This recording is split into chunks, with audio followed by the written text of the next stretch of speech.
Hi, everyone. Welcome back to What They Don't Say. Today, we have a very special guest, one of my best friends and roommates from college, Zoe. Hi. Thank you so much for being here. She looks so you. lovely. She's so glorious. She's hot. So. Period. So Zoe's here for a lot of reasons today. One of them is because she can speak on a lot of things that Lauren and I cannot speak on.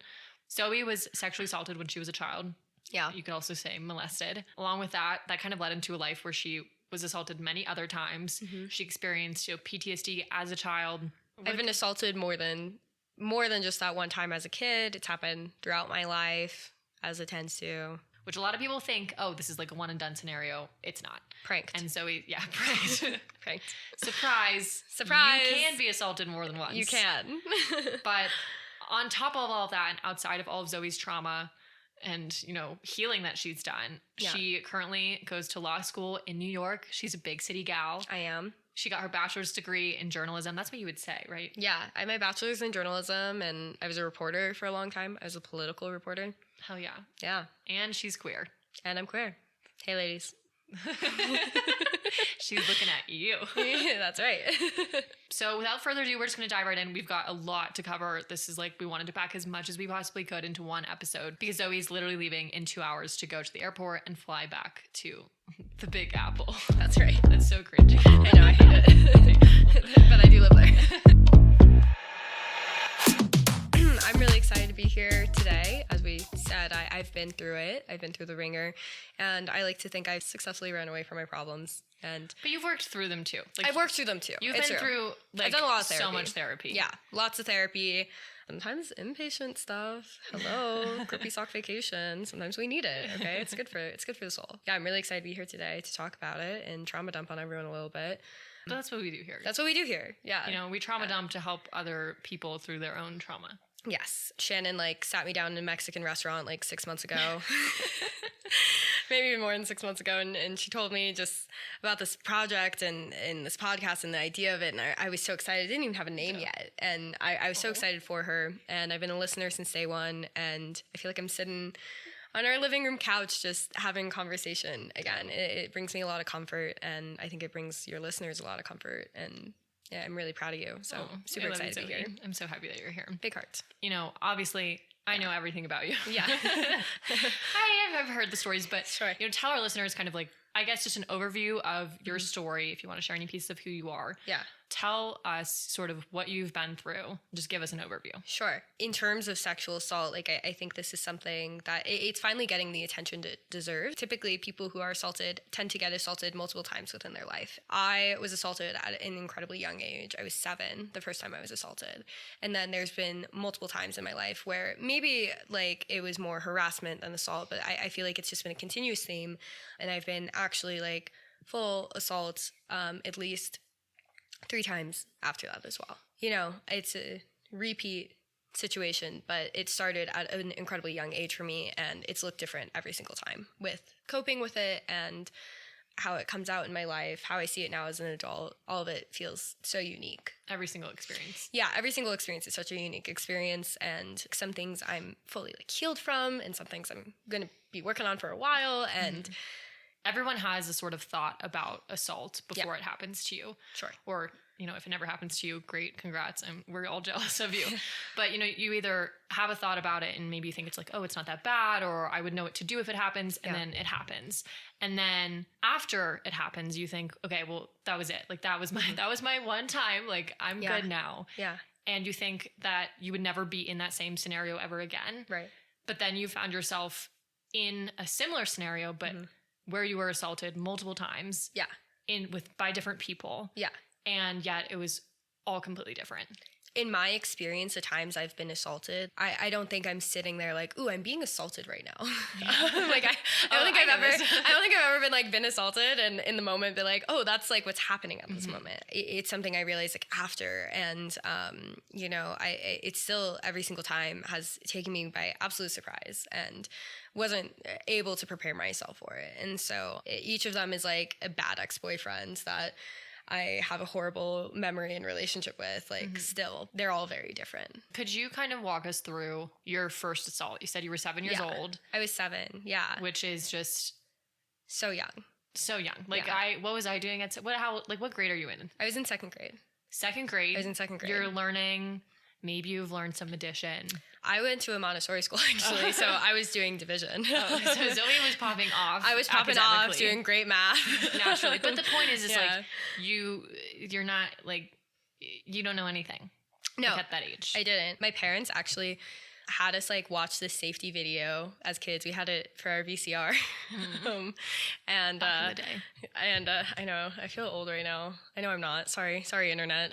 I'm not old. Yeah, we had this VCR about, like, stranger danger and like what to do when you see a stranger who's, like, a bad guy. So I thought I had, like, this idea that, like, when you have stranger danger, like, you're gonna know, and you're gonna be able to call. They're gonna be in a white for your van. mom. You're gonna be like, they're gonna be in a white van. They're gonna come up to you. They're gonna try to kidnap you, and you're gonna be able to be like, Mom, Dad, like, help me. Or you're gonna be in public, and you're gonna be able to say, like, someone help me. Like, this is not my mom. This is not my dad. That was, like, the big thing in the video. They were like, you're not my mom. Yeah, this is not my mom. Someone help me.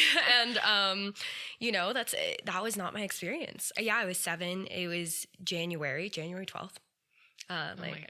January 12th, 2009. And this was a time, like, kids didn't have cell phones back then. Kids went outside and they played with their friends after school. That's what you did. And it had just snowed. I grew up in Colorado. It was snowing. It was January, and I was playing with my friends, and it was starting to get dark out. And my friends, they were these 2 sisters. They wanted my brother and I to go sled with them across the street. And, my mom she was pissed at me. She was like, Zoe, she was like, no, you're not going out. Like, your dad's getting dinner right now. You're getting Red Robin. And she's like, you're not going sledding. And I was like, you are the worst mom who has ever existed. You never let me do anything fun. And so she let me go. Oh. And I went sledding, and I was, like, a really OCD kid. Actually diagnosed, by the way. I'm not just saying. Yeah. OCD. I did have diagnosed. She's been through the ringer. I've been through the ringer. I did have diagnosed OCD. And so my glove got untucked from my jacket, and it really freaked me out. I couldn't be outside. Like, I was like, absolutely not. My glove's untucked. And so I asked my friend, I was like, hey, I'm going to go home really quick and have my dad, like, help me put my jacket back on and zip me back up, and we'll be fine. And she's like, no, I'll help you do it. Like, don't go home. And so she was trying to help, and my zipper was stuck. And, like, we couldn't really get it up. And I was, like, ready to go back home. I was like, it's fine. Like, I lived across the street. I was like, I'll go. It'll be quick. I'll be back. And there was a man sledding there with his daughter. So it was these 2 sisters, me and my brother, and this man and his daughter. At this point, my brother had left because the man made him feel really uncomfortable, actually. And so he left. He wasn't feeling it. He went home. And my friend then asked this man to zip my coat. Which, yeah. Adult. Because if you're too young to even be able to untuck your glove or, fix your zipper, you ask an adult for help. You ask an adult who's there with his kid. Yeah. Who is a girl. Because what's, unsafe about that? Right. He has a daughter. Yeah. No stranger danger. I personally didn't like that. I wasn't comfortable with it, but I didn't know what to do. And so I went there. And he ended up molesting me in front of my friend, in front of his daughter, and in front of my friend's sister. And right outside of your house. Yeah. Outside. We were outside. It was cold. We were sledding. And I went home after. My dad came and got me because dinner was there.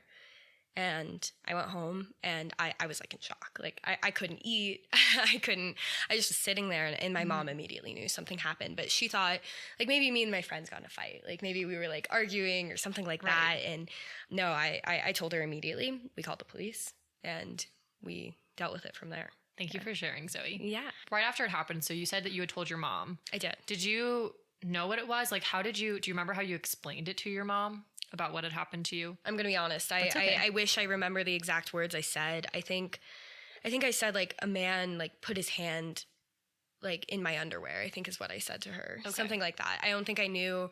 I didn't know what penetration was. I didn't know, like... Because you don't even know what division... Well, you know what division is, but... I did know what division was. Yeah, I did actually know what division was. And I actually did know what sex was. My parents, like... Okay. I asked them when I was 5. I was like, where do babies come from? And then they told me, and I told my entire kindergarten class. So I did actually know what sex was. But still, it's like, just because you know what sex is... Doesn't mean you know what everything else is. That was a big deal. So I did tell her, like, I think I said something like that. Like, a man put his hand in my underwear. Something like that. And I remember, like, she asked me, like, to say it again. Like, she asked me to, like, fully tell her the whole story again. And At this point, she's like starting to cry, and then I'm like, oh my God, what did I do? Like, I thought I did something really wrong. And she like called my dad in. She's like, I need you to call the police right now. And I thought I was like in big trouble. Like, I was like, why are we calling the police? Like, what did I do? So that initial reaction, I thought I was in trouble. I didn't really know what was happening at that time. The one thing that really stands out for me from that night is that my mom let me have Milano cookies for dinner. And that was really sick. You're like, okay, so. I was like, so this is dope. Like, these police officers came by. They were pretty nice. And I got cookies for dinner. Right. Sick. Which is, like the small silver lining. But at that age, like, you don't understand what had just happened to you. No. You think you're in trouble, but then you get to have cookies. So it was awesome. Your brain's like, okay, that whole thing was weird. I didn't really like when that guy did that thing, but I did get cookies. I did get cookies. That was great. You were assaulted. You tell the police. You have Milano cookies for dinner. So after that, you go to school the next day. Like, what is life like after it? Did you think, wow, that was like a really big thing? Like, did you feel different after that experience? Like, how was your life, I guess, adjusted? How was it different afterwards? I don't think like I made that big of a deal out of it. Like, for me, it was like, I don't know if I like really processed it until like years later, honestly. So in that moment, I think everyone else around me was processing it. And so I was just bearing witness to how everyone was processing it. So yeah, the next day I went to school, and like, I remember, I think I told my teacher. Like, I think I was like, this happened last night. Like, I was such an annoying kid. There were no secrets in my life. I was like, guess what happened to me last night? You'll never believe. Well, but that's how kids are, That's how kids are, yeah. But my mom, I guess, like, she was at work, and her friend was like, what are you doing here? Like, she, like, told her friend, and she was like, go get your kids. Like, why do you have them at school? And so then we got to come home from school early. Oh so I just felt like all these great things were happening in my life at the time, of just like, I got cookies, I got to leave school. It was like, at that time, like, it felt like a very nice thing. As I watched people respond, like, my brother really freaked out. He wanted to kill this guy, and he like went outside of our house, I remember, and he like destroyed our bushes because he was so angry. And he was young too. He was like 9. Right. So like, angry kid, pissed at the world, pissed that like something like this would happen to his sister. My dad like went looking for him. Like, he wanted to know what house he lived in. He wanted to find this guy. And, the police were doing like an investigation. Like, they, with child predators, like, you kind of have to be like sneaky. You don't know. Do they have child porn? Do they have like other victims? Like, you have to be super sneaky about how you do these investigations. So there was like a week where he was not arrested. And he was just roaming around. He was just roaming around. Okay. And that was scary to me, because he had asked me where I lived, and I'd like pointed to my house. And so I was like, he's going to come for me. Like, he's going to find me. Gosh. And that was terrifying. I didn't sleep alone for over a year. I couldn't. I would sleep with my parents. Because you felt like he was going to come in the middle of the night, and I thought he was going to like kill me. Yeah. Yeah. So you're scared for your life. Essentially, your dad wants to kill this man. Your brother wants to kill this man. How much older is your brother again? He's almost 2 years. Okay, like, 2 years. Basically 2 years. Okay. Yeah. So he very much felt that responsibility of like, he's a man of the household. Your dad's a man of the household. Well, my brother also left. You have to keep that in mind, that like, he like was sketched out by this guy, and he went home, and he left his sister there to like be abused. So and he felt responsible. I think he's somewhere like deep down. Dylan, if you're listening, sorry, I want to talk for you. But like, I think he did. And even if it's subconscious and things like that. Yeah. So after that, so you said that the police were still doing an investigation. They were. What did they ultimately find with the investigation? What happened to this man? Where the fuck is he? I remember like going to this place like where they like, it's like specifically for kids who have been like assaulted, abused, like, and they did like a pelvic exam on me. I have no idea what the findings of that exam were. Like, I don't know what they found. I think they were checking for like STDs and stuff like that. Like, you just know that they did one. I think it was kind of like a rape kit, but I don't really know, honestly, because I was like 7. Right. And ultimately, what I really remembered about this guy was he had a really high-pitched voice, and he wasn't very tall. And like, that's like what I remembered about him. And so they had brought like mugshots, because I knew his name. And like, did he tell you his name? He did tell me his name. Ugh. And so they brought mugshots of people with his name, and they like had me look at them, and like, I couldn't tell because he had a hat on. Like, we were outside, it was dark, and I picked out the wrong guy. Oh my gosh. But my dad, who had like gone looking for this guy, Right. picked out the right guy because he thought he like found him. And so the police called his house pretending to be telemarketers, and he had a high-pitched voice. So then They knew. So with like the detail of you saying the high pitched voice and your dad being able to say, I think this is the one. Yeah. They were still able to get the right guy, even though you had picked out the wrong guy. Exactly. Which on our last episode, we were talking a bit about like the trauma brain. Yeah. And I don't even think that detail was a trauma brain thing for you. I think it was truly, it sounds like it was just the fact that it was the environment, but it very much could have been also the fact that you're really traumatized from what you had gone through. Honestly, I don't know. I was 7. It was dark outside. There was a man putting his hand in my underwear. I think a lot about like just how young, like I don't know if I like really paid attention to what adults look like at that age, you know? You don't really, that's a like good point. Who knows what a 7-year-old's thinking about? I don't. Probably not what someone else looks like. Your main focus They're is thinking our about cookies. like Milano cookies. Yeah. Like going home early from school. You're not thinking about what a man looks like. I also just don't think about what men look like in general. But like, Zoe's like, I'm busy. Straight people don't realize I'm gay. Gay people know immediately. Zoe's gay. Okay, back to molester. Mo Lester. His name is actually John. Really? John Montgomery. Yeah. What a boring name. What a boring name. So boring he had to become a pedophile. Yeah. Sorry. Nothing else going on in his life. Well, John Montgomery is in prison. He's in prison. He is. So they call the house. They're fake telemarketers. The police are fake telemarketers. They arrest him. Like, I know what he was sentenced with. I don't know what he was charged with initially. And my parents did not want me to be part of the trial process. But you were. I wasn't. No, you No. weren't. Okay. I think he pled guilty. So, Interesting. at least to me, I think. Right. I don't know. But like there were other girls. So there was like a lot of investigation that had to be done in regards to other girls. So I think my parents like went as like advocates for me basically. Okay. And they went off of like statements from like when I had what I think was a rape kit and the police and like stuff like that. And so I only saw him at the sentencing. Okay. I did go to the sentencing. Do you remember what it was like to see his face? I didn't see his face. I tried. I spoke. I did a victim impact statement. I think that's what it was. Like that's what it using my adult is. brain, I'm pretty sure that's what I was doing. And I talked about like how I was so afraid of him for so long, and now I have the power, and I wanted him to look at me, but he didn't look at me, so I didn't see his face. I know that you've healed pretty much. You can't say fully because this will always be a part of you. Absolutely. But you've healed so much from this. Do you have any sort of residual feelings around the fact that he didn't look at you? Like, does that feel like, fuck you, like I deserve to look at you in the eyes and watch you suffer? Honestly, no. Like, I think in the moment I was like, oh, I would love for him to like see how strong I am. And like, you know, I think like you get pinned with like, you're a survivor. And like, you know, I was pinned with that at such a young age of like, oh, you're a survivor. You've like, been through so much. You've been through so much. And so I was like, yeah, look at me. You know, I think somewhere deep down I was also like really afraid for him to look at me. And I was afraid to see his face. And I don't remember what his face looks like. Obviously, I couldn't identify him. So like, I think it's probably good I don't know what his face looks like, honestly. I don't know what it looks like. It could have manifested into you not being okay with certain people that look like him. Yeah. You had mentioned to me that like his name, there was some trauma around his name. Yeah. There was like a Montgomery Street on the way to my elementary school. And every day we drive to school and I would see it. And I would like think about him and think about what happened to me for years. I affiliated that name with, and like if I saw Montgomery, if I heard John, it would him. I would get like a little fight or flight feeling inside. Yeah.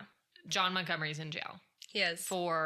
He was ever? sentenced to 30 something years. I think 32. So he's going to be there for a minute. Yeah. And he's going to be registered. He's a registered sex offender. Yeah. So he assaulted me and he assaulted his daughter, who actually passed away. We went to high school together, and she passed away when we were in high school. She had cancer. Oh my gosh, I didn't realize that. Yeah, she died when I was 16, and that was hard in like a whole other way because I like ran into her in our neighborhood when I was like 12, and she was like, "Oh, you're Zoe. You put my dad in prison." Oh my gosh, at 12 years old? Yeah. And you're like, wait, but you were molested too. I don't honestly like know what he did to her. But there was something. There was something. There was Okay. 2 charges for her Okay. that he was like sentenced to. Yeah, so like I knew her, she was angry at me. I felt like she was angry at me, and she died, and like, you know, everyone at my high school was like, rip and making posts, and like my dad like had to pull me out of class to tell me because he knew like, oh, my dad worked at my high school. As a side note. Yeah, and so he pulled me out of class to be like, hey, by the way, this just happened. You're gonna see posts. People are gonna be crying. Are you okay? And yeah, so she passed away when I was 16. That was hard. I felt like I didn't know her, Right. you know, but I just felt like she must have had such a hard life. Yeah, absolutely. If your dad leaves you at 7 and you've been through that childhood trauma, we don't know exactly what it looks like for her, but something, and then cancer. Yeah. That's horrible. Yeah. Oh my goodness. So he assaulted me, he assaulted her, and then there was another neighbor who was 5 at the time, who her mom like used to make her like go over to their house to play with his daughter, and he took pictures of her, and they never found them. The parental guilt must be extreme too. I know my mom carried like a lot of guilt. Do you think she ever worked through it? I honestly don't know. I really don't. Like I think like I have a lot of anger, like maybe even still, at her for like how she displayed her emotions around it to me. Like About all of that, you're saying? yeah, when I was like 11, I think is like when I really started processing what happened and wasn't just reacting to what happened and watching everyone else react. It was like, this happened to me, and like what an awful thing to happen to someone. And it was horrible at that age to just like think about. So 11 was like, it was a really hard year for me. I was starting to process, and I remember like this one day I was just hysterical crying. Like I was laying on the floor of my basement, hysterical crying to my mom, just so upset, just like, how could this happen to me? How did this happen? Why did this happen? And my mom like was hysterical crying, and she's like, but can you imagine what it's like for a mother? Oh, that's not ideal. Sorry. Not really fun, fresh. Yeah, no, like love your mom, but you're sitting there like you're 11. You don't even know what like anything is in life. Like you're still figuring out so much. Yeah. You're finally starting to process what has happened to you when you were 7. Yeah. And then, you're supposed to be able to lean on your mom. Yeah. And then she's like, well, I understand that you're hurting, but think about me. Like I'm feeling so much more than you. It felt like I get it. Like I can imagine like being the parent, I was like, I hate you. You're no fun. You're not letting me go sledding. But she also let me go sledding, you know? And so Without her there. I mean, that was like what you did back then. Right. Like, I feel like as kids, like, I don't know what kids are up to these days, but like, we just went out and did our things and hung out in our neighborhood, and it was okay. And she felt really guilty for that and put that guilt onto me for a long time. Like a lot of my life, it was not just something that happened to me, but it was also something that happened to her. And she really wanted you to know that. I don't know if she necessarily wanted me to know it, but she definitely expressed it. Did you like have PTSD and things like that after being molested? And sort of when did that come about? What did that look like, having PTSD as a young person? I guess that sounded kind of weird, but as someone who's younger, who's allegedly not supposed to, quote unquote, have PTSD. Right. Well, there is child PTSD. I remember reading about it in high school, and I was like, oh, okay, I know what that is. Yeah, I think, I mean, immediately, like I was saying, I couldn't sleep alone in a bed for a year, which I'm sure was really fun for my parents' marriage. Right. They're divorced. No, not because of that. Probably because of that. But my dad would like sleep in my bed or in my brother's bed, and I would sleep with my mom, and then they'd like kind of rotate like who would get what kid each night, because this was also so hard on my brother because he felt like I was getting so much attention. Right. Like I was getting so much help. I got to sleep with mom every night. You got all the cookies for dinner. I got all these cookies for dinner that one time. He felt like I was getting so much attention and it was like hurting him. They had to like switch off with that too. So like my parents like never slept together. It was me sleeping with one of them for a year. So that was like a thing. And then like something that like I can look at now and be like, oh, that was totally like PTSD. And I didn't know at the time was like, I kind of infantilized myself after that.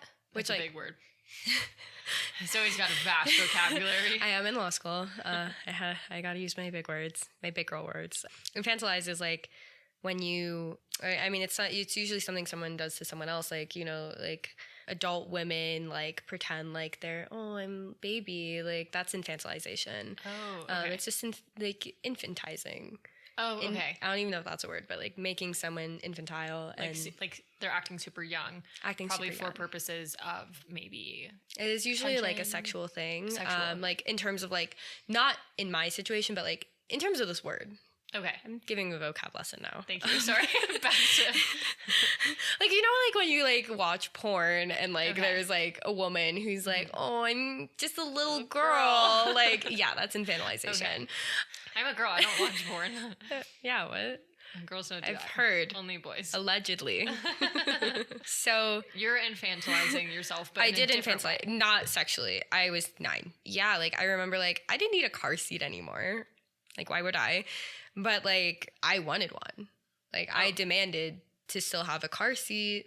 I wanted little clips in my hair, and like I remember I felt like that was like something I did when I was a toddler, so I wanted it then. And like you know, like I remember going bowling one time and I wanted my shoes to be small. Like I kind of shrunk my feet in them because I was like, oh, these are little shoes. Like, so, and that's something children do with PTSD because So interesting. they were so young that when they kind of had to grow up, trauma ages you a lot. The hardest lesson for me was that as a kid, and eventually we all learn this, that like your parents aren't always going to be there. They're not always going to save the day. They're not just waiting to rescue you through whatever you're going through at that point in time. I learned that at age 7 in a really traumatic way.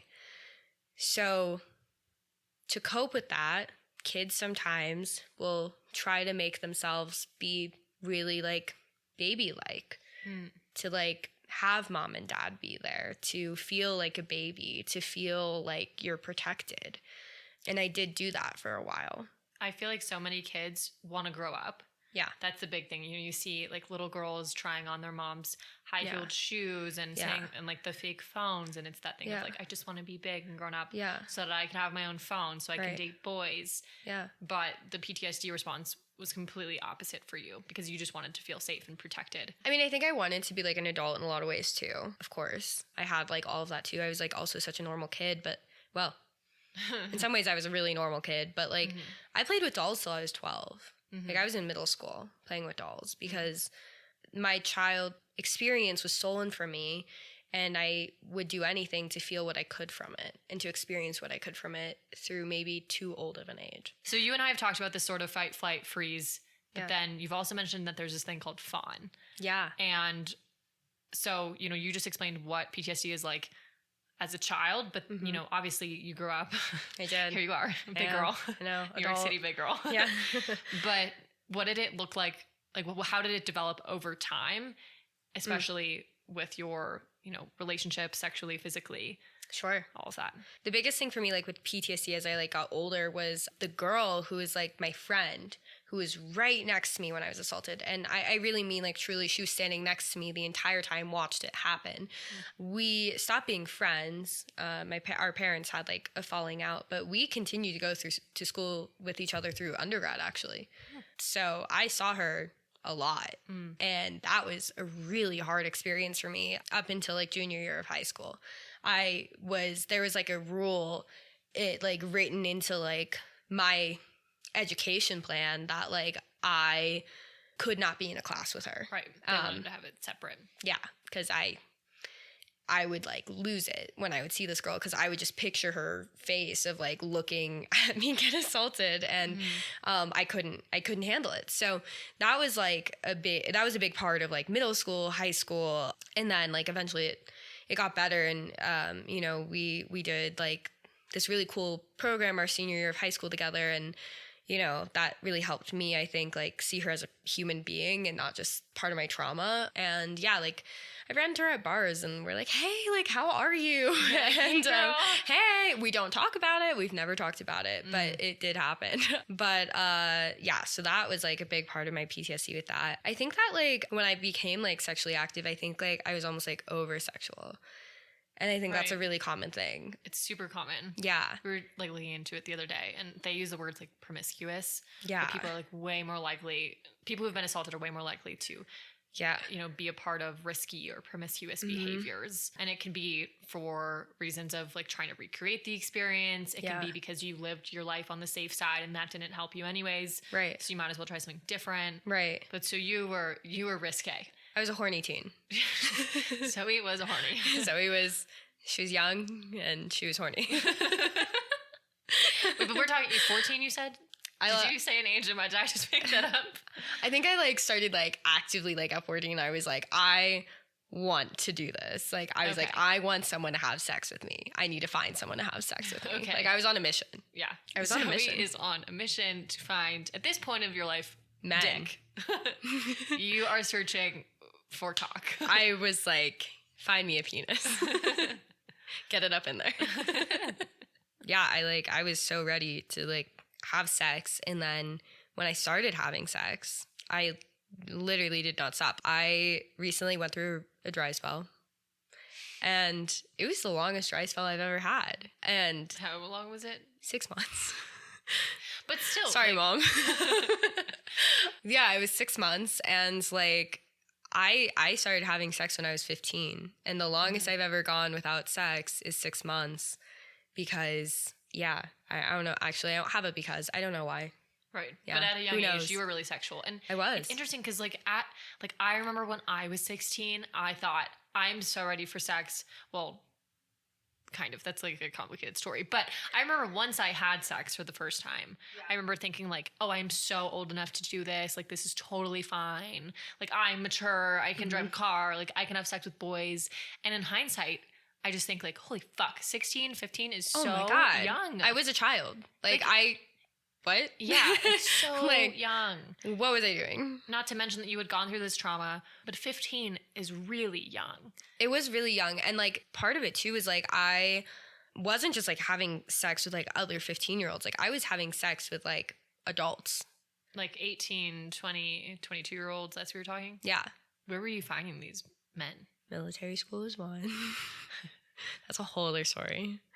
I did go to boarding school. I was going through it. Like I had a rough childhood. I had to like kind of suck as a kid for a bit. So what? Yeah, like there was like a senior who was 18. Mm-hmm. Yeah, when I was like 15, I met this guy who was friends with my friend, and he was like, he was 19. We started dating when I was like, I think I turned 16 like 5 days before. Did you feel at all like afraid of dating older men, or did you really welcome it? Because I think sometimes, it's not the same in every scenario, but I do believe that sometimes when people are molested, they're like really afraid of older men. Yeah. And other times you're like, not that you want older men necessarily, but you don't have that sense of fear. It also can be because you're young and older people always seem cool when you're 16. I think that's what it was. Like, okay. I mean, I'm sure there's like some deeper reasoning behind it, but for me, I was like, everyone at my high school is lame and they're all children and they suck and none of them are attractive. I'm a big girl. And, recently I also kind of came to this realization that I think I'm really gay. Like not to talk about my sexuality and like all that on here, but like talk about whatever you want. I always say I'm queer because everybody's sexy. Quite frankly, everybody is sexy. Just like 98% of the time it's going to be a woman. Yeah. I think like a lot of my life I've dated people who are so obviously wrong for me, who treat me like absolute trash, because it's so much easier to avoid actual happiness if you date a man and you don't really like men and you let them treat you poorly. And if you're, 15 dating an adult, obviously that's going to enrage your parents and that's not who you're going to marry. And so you can avoid true feelings. You're not able to be vulnerable because you don't really care. Yeah. For one, you're gay and you don't know it yet. I didn't know it yet. It's a shocker. It was crazy. I like asked out a girl when I was 14 and I was like, wow, that's like a really crazy thing. That's like literally never going to happen ever again. That was weird. You're like, that was just a one-off thing. Like, I'm not gay. That was really weird. It was just kind of weird. Little did you know. Yeah. You were gay. So not only are you just like emotionally unavailable for these men because you don't care about them. Yeah. And they're not the right fit for you. And the reason you don't want them to be the right fit is because you don't have the emotional energy to be giving to anybody else. Yeah. But it did end up, you would say that you were put in a situation that was bad, right? Is that how you would phrase it? I put myself into situations that like were not ideal, and I did it to like be cool or, have a story to tell. Like I was kind of doing things for the plot. I know that's like a phrase now. That was not a phrase at the time, but like I was definitely doing things for the plot because I was like, ooh, this is what I'm supposed to do at this age. So you ended up being assaulted again. Yes. And this is one of those really hard things that, like, I don't even know how you necessarily phrase it because, like, it's not your fault that you were assaulted again. No. But you were hanging out with all of these older people who I guess you were, I don't want to say like there was more opportunity for someone to take advantage of you because you were spending time with older people. Sure. But it doesn't give them the right to do it. Yeah. And this is that hard, like, mind fuck that I feel right now. Where, like, it's not your fault. No. You kind of did put yourself in that situation, but it's not your fault. So how do you wrestle with that? I do actually feel like I put myself into that situation. It's how I feel about it. And, this is like, I think this is something to think about too, is like this second assault, I was 16, my first assault, like by that point, I was kind of good from it. I was mostly healed. My trauma was not really present anymore. And this is like, this one we're about to talk about is one I'm still going through. Like I'm still healing from that. It's pretty healed, I think, but like I'm still working through it. And I do kind of not blame myself, but I hold myself responsible for putting myself into that situation because it was a choice I made. And I do feel like a little silly about it. I was friends with this guy. He was my neighbor and him and I had been hooking up. I used to like hook up with my neighbors a lot. This was like a thing I would do because it was so accessible, right? I didn't have my license at the time. Yeah, you don't have to drive anywhere. Yeah. You don't have to like pay for dinner. Like, show up. It was fantastic. He didn't really like me. He just liked having sex with me. And I wanted him to think I was cool. I wanted him to like me. And so this one time I hung out with him and his friends and he was like, like rub my shoulders, Zoe, like come give me a massage. And like, I was around all these boys who were like 18 and they were like, oh, like she's so cool. And this guy who was there was like, you're really cool. We should hang out sometime.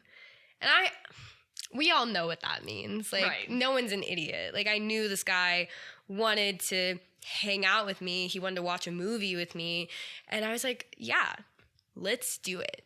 Because in your brain, you're like, yay, sex. I didn't want to have sex with this guy. Okay. I thought we were going to like hang out.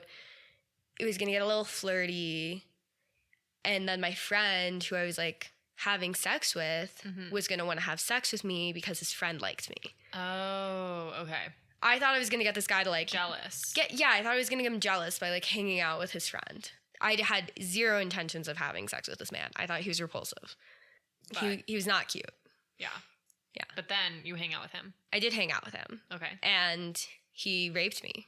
And there you go. Yeah, sorry. Like, just like, period. Period. He raped me. I didn't plan on getting raped. I didn't plan on having sex consensually. Right. I didn't realize I was raped at first. Like, I just didn't. This is where I feel like my traumas are also different, but they're all kind of intertwined in a lot of ways. Because, like, when I was 7, I was molested. And one of the girls who was also assaulted by that man, he had performed oral sex on her. And that's how I learned what oral sex was someone told me, hey, that's what this means. So when I was raped by this guy, it started by him just non-consensually going down on me. Okay. And I did not like oral sex. It always made me think of a 5-year-old having that done to them by an old man, by the old man who molested me. So that like deepened whatever that disgust is with oral sex for me when this guy just went down on me without me saying yes, no. He didn't ask. He just like literally went down on me. Right. So between being molested as a child and, learning that your first experience with oral sex was actually assault, like not necessarily you experiencing that assault, but hearing about it. And then when you're 16, you're raped by someone. And within that rape, they also went down on you non-consensually. So now you have this piece of sex that is ruined, destroyed. Did you experience any sort of mental like challenges before that happened to you related to oral sex? Yes and no. Like I think like always in my head, like that's what I would picture. And like I kind of would just be like, okay, like that's enough. Or I'd like fake an orgasm and I'd be like, oh great. Fantastic. Yeah, it's always been very uncomfortable for me. Now it's like trauma for me. And, you know, I have sex with women. There's not a lot of options out there, guys. There's not a lot of options out there of like what can be done to you when you're with another woman. And that, like, I just can't, like, still, I don't know if I ever will be able to, honestly. Yeah. Because it's not enjoyable. It's not enjoyable. It like makes me panic. You have a flashback, essentially. Sometimes. And sometimes I just like feel like numb. I feel nothing from it. And that's not the other person's fault. I'm sure they're doing a great job. I just like personally don't have a feeling associated with it. And then I panic because I'm like, oh my God, I'm not enjoying this. This is why I'm not enjoying this. And I start just thinking about children being assaulted and myself being assaulted. And then I'm like, okay, get off me. Like, we're done. Yeah. And so like predominantly, I mean, I don't know if this is too far into the realm, but like you don't get to enjoy sex as much because of that. And that also means that you're doing a lot of, I was going to say doing a lot of the doing. You're doing a lot of the giving when it comes to sex, especially with another woman. Yeah, but that's like okay with me. Do you think it'd be nice to be able to enjoy oral sex, like, right? Everybody likes getting topped. At least once. I think like I have like a couple times been like enjoyed it. This is cool. Yeah.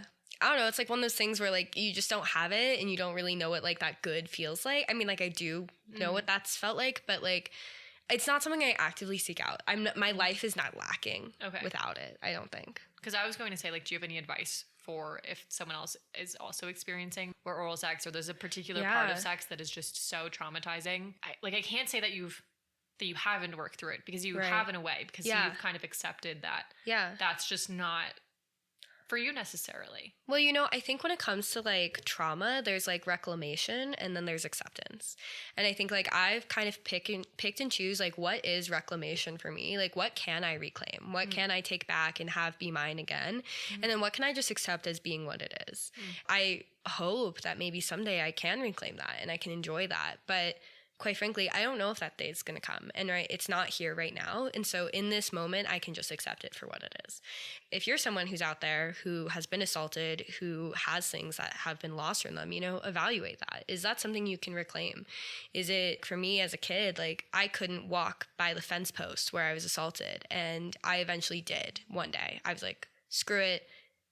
I can walk past this fence post again. I'm going to go walk past this fence post. And that was something I could reclaim. And like, oral sex is not that for me right now, and it never has been, and I don't know if it ever will be, but I accept that, and I'm okay with it. And so I think, pick and choose what you can accept, pick and choose what you can reclaim, and move forward with your life. That's all for today's episode. Now, I know it ended kind of abruptly, but it's because we actually had to split this episode into 2 different parts. So we had a lot of knowledge to drop and a few other stories to share with all of you. So we figured it would just be a little bit better and more digestible to split it up into 2 different parts. I wanted to say another thank you to Zoe for being here. And if you liked her, don't worry, she's going to be back for episode 26 next week, where she's going to be going more in depth about what it really looks like to have a trauma response of fawning when you're being sexually assaulted, as well as how do you cope when you're the person who brought an assailant into someone else's life. So stay tuned for that. We love you guys. I hope you have a great rest of your week. We'll catch you on the flip side, and cheers.